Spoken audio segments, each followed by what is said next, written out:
মাননীয় স্বরাষ্ট্রমন্ত্রীর প্রত্যক্ষ নির্দেশনায় সুন্দরবন অঞ্চলের সকল বনদস্যুর বিরুদ্ধে বাংলাদেশ কোস্টগার্ড কঠোর অবস্থানে রয়েছে। এর অংশ হিসেবে বাংলাদেশ কোস্টগার্ডের নেতৃত্বে operation restore piece in Sundarban এবং অপারেশন ম্যানগ্রোভ শিল্ড নামে দুটি বিশেষ অভিযান পরিচালিত হচ্ছে।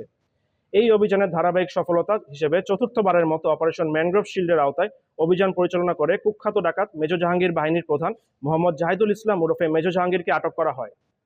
সুন্দরবনের কুখ্যাত ডাকাত মেজর জাহাঙ্গীর দাকব থানাধীন সুন্দরবনের শিবসা নদীর আদাচাই ফরেস্ট অফিস সংলগ্ন কালীর খাল এলাকায় অবস্থান করছে বলে জানা যায়।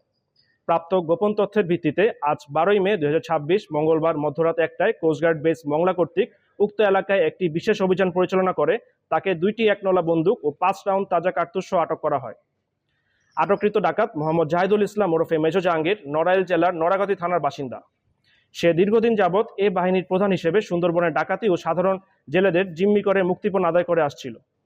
জব্দকৃত অস্ত্র, গোলাবারুদ ও আটককৃত ডাকাতের পরবর্তী আইনানুগ ব্যবস্থা গ্রহণের কার্যক্রম প্রক্রিয়াধীন রয়েছে।